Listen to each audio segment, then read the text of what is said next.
Ladies and gentlemen, Donald Trump's not having it.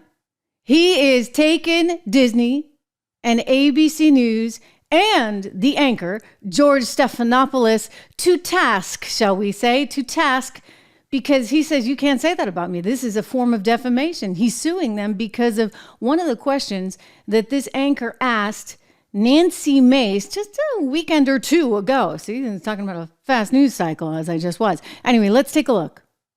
And you've endorsed Donald Trump for president. Judges and two separate juries have found him liable for rape and for defaming the victim of that rape. How do you square your endorsement of Donald Trump with the testimony we just saw? Well, I will tell you, I was raped at the age of 16.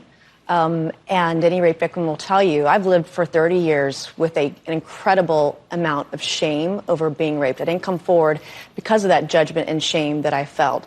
And it's a shame that you will never feel, George. And I'm not going to sit here on your show and be asked a question meant to shame me about another potential rape victim. I'm not going to do that. It's actually not about shaming you. It's a question about Donald Trump. No, you are shaming me. You've endorsed Donald Trump for president. Right. Donald Trump has been found liable for rape by a jury. Donald Trump has been found liable for defaming the victim of that rape by a jury. It's been affirmed by a judge. It was not a criminal court case, number one. Number two, I live with shame. And you're asking me a question about my political choices, trying to shame me as a rape victim, and I find it disgusting. And quite frankly, E. Jean Carroll's comments when she did get the judgment, joking about what she was going to buy, it makes it harder for women to come forward when they make a mockery out of rape, when they joke about it. Doesn't it make it harder for women to come forward when they are It makes it harder when other women joke about it, and she's joked about it. I find it offensive. And I also find it offensive that you're trying to shame me with this question. I'm not trying to shame you at all. In fact, I have dealt with this for 30 years. You know how hard it was to tell my story 5 years ago when they were doing a fetal heartbeat bill and there were no exceptions for rape, incest, or rape or incest in there? I had to tell my story because no other woman was coming forward. No rape victims were represented. And you're trying to shame me this morning. I'm just asking. And I find it offensive, and this is why women won't come forward. Women won't come forward because they're defamed by those who perpetrate rape. Donald Trump they are judged and they're shamed, and you're trying to shame me this morning. I think it's disgusting. I'm not shaming you at all. I told my story. It took me 25 years to tell my story. I was judged for it. I still get judged for it today. I'm asking you a very simple question. And I answered it. You're shaming me for my political choices. Wow. Okay, so you heard what George Stephanopoulos was saying. Let me go back to not exactly a conservative news source, and that would be USA Today, to talk about this issue. It says that when E. Jean Carroll and Donald Trump went to trial last spring over her sexual assault allegations, a 9-person civil jury found that Trump had sexually abused her, but that she failed to prove he raped her. So, I mean, I can't believe we're talking about this. I can't believe I have to talk about this. I can't believe we're going to squabble over this. I mean, really? You know, but there is a distinction, and the word choice here indeed does matter. And I bet you legally it's going to matter too. This is not good news for Disney. It goes on to say that the former president made hay of that distinction when he sued Carroll in June, alleging Carroll defamed him by saying she was raped in a media interview after the verdict. The counterattack, however, was quickly shot down. But nonetheless, in other words, what they found and what he has to pay the $86 million on is actually defamation. That's actually, or $83.3 million. It's the defamation that he was saying, oh, you know, she's this, she's that, she's this, she's that.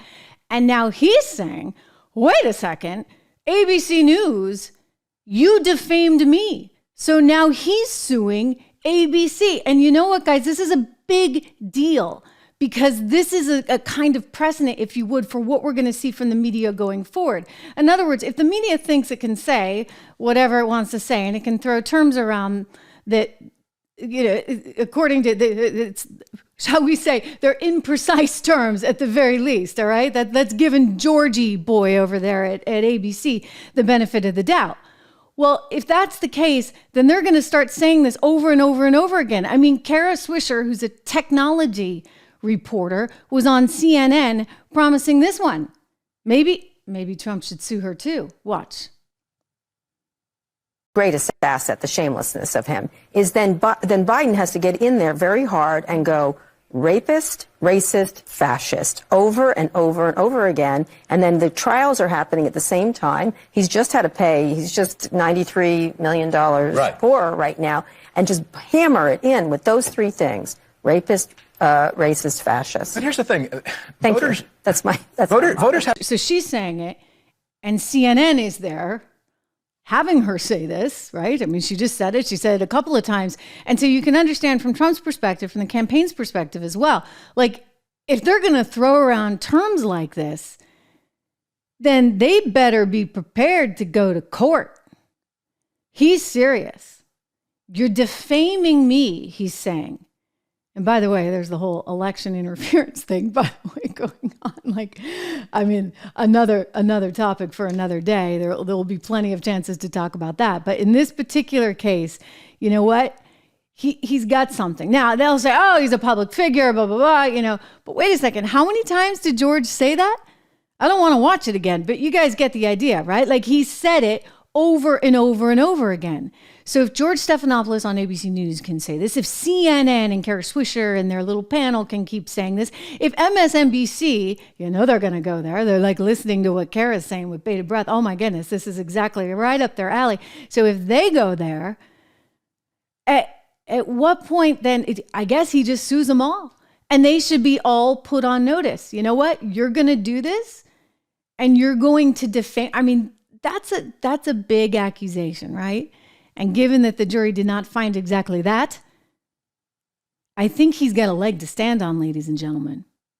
And I think he's going to stand proud and tall, and he's going to tell them all to go take a hike. I'm going to sue the living daylights out of you. And I'll tell you, ABC News does not need that right now. I mean, heck, I'm waiting for the Whoopi lawsuit. You waiting for the Whoopi lawsuit because of the things that she said about him there? I mean, I get that someone is a political figure and, you know, we have our freedom of speech. There's no one that believes more passionately in it than me.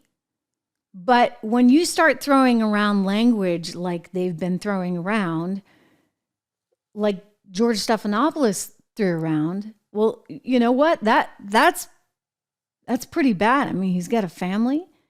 He's got a wife. He's got a young son still. You wonder why nobody wants to be in politics, shall we say?